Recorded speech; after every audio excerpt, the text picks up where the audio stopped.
السلام علیکم ورحمۃ اللہ وبرکاتہ۔ ناظرین، اگر ابھی تک آپ نے ہمارے چینل کو سبسکرائب نہیں کیا تو ہمارے چینل کو سبسکرائب کر لیں اور ساتھ میں لگے بیل کے آئیکن کو ضرور دبائیں تاکہ آنے والی ہر نئی ویڈیو آپ تک سب سے پہلے پہنچے۔ ناظرین، آج کی ویڈیو کا عنوان ہے فرعونیوں پر لگاتار 5 عذاب۔ جب حضرت موسیٰ علیہ السلام کا عصا اژدہا بن کر جادوگروں کے سانپوں کو نگل گیا تو جادوگر سجدے میں گر کر ایمان لائے، مگر فرعون اور اس کے متبعین نے اب بھی ایمان قبول نہیں کیا، بلکہ فرعون کا کفر اور اس کی سرکشی اور زیادہ بڑھ گئی،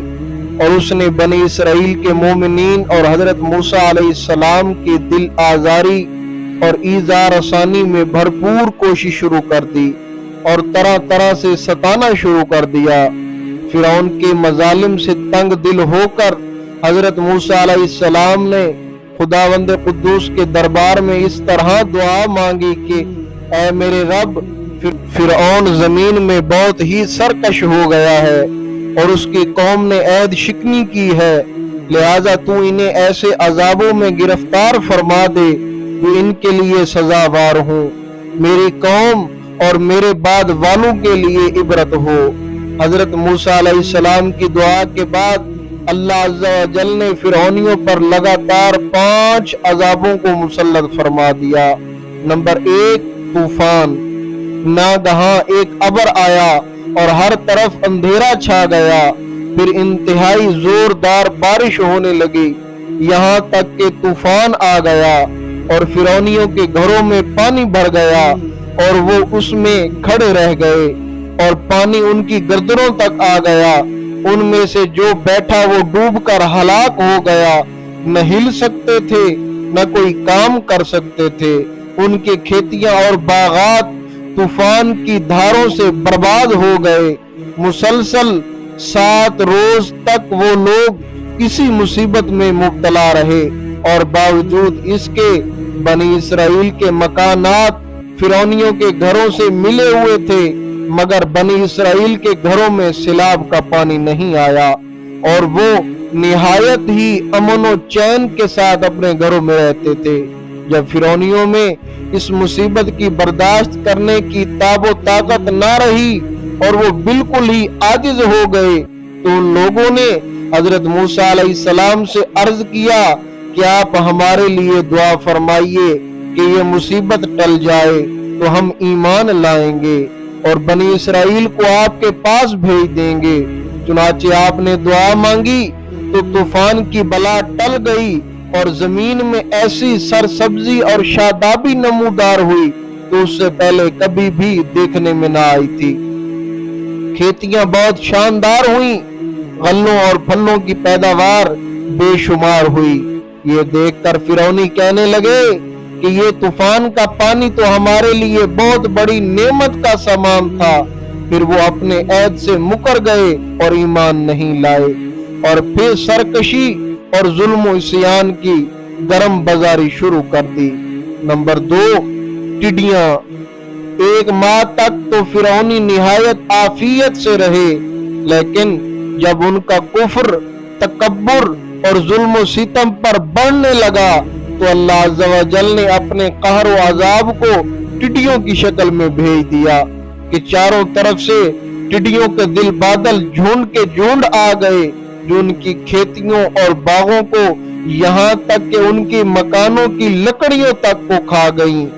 اور فرعونیوں کے گھروں میں یہ ٹڈیاں بھر گئیں جس سے ان کا سانس لینا مشکل ہو گیا، مگر بنی اسرائیل کے مومنین کے کھیت اور باغ اور مکانات ان ٹڈیوں کی یلغار سے بالکل محفوظ رہے۔ یہ دیکھ کر فرعونیوں کو بڑی عبرت ہو گئی، اور آخر اس عذاب سے تنگ آ کر پھر حضرت موسیٰ علیہ السلام کے آگے عہد کیا کہ آپ اس عذاب کے رفع ہونے کے لیے دعا فرما دیں تو ہم لوگ ضرور ایمان قبول کر لیں گے اور بنی اسرائیل پر کوئی ظلم و ستم نہ کریں گے۔ چنانچہ آپ کی دعا سے 7ویں دن یہ عذاب بھی ٹل گیا اور یہ لوگ پھر 1 ماہ تک نہایت ہی آرام اور راحت میں رہے۔ لیکن پھر عہد شکنی کی اور ایمان نہیں لائے، اور پھر ان لوگوں کے کفر و عصیان و طغیان میں اضافہ ہونے لگا، اور حضرت موسیٰ علیہ السلام اور مومنین کو ایذائیں دینے لگے اور کہنے لگے کہ ہماری جو کھیتیاں اور پھل بچ گئے ہیں وہ ہمارے لیے کافی ہیں، لہٰذا ہم اپنا دین چھوڑ کر ایمان نہیں لائیں گے۔ نمبر 3، گھن۔ 1 ماہ کے بعد پھر ان لوگوں پر کمل کا عذاب مسلط ہو گیا۔ بعض مفسرین کا بیان ہے کہ گھن تھا جو ان فرعونیوں کے اناجوں اور پھلوں میں لگ کر تمام غلوں اور میووں کو کھا گئے، اور بعض مفسرین نے فرمایا کہ یہ ایک چھوٹا سا کیڑا تھا جو کھیتوں کی تیار فصلوں کو چٹ کر گیا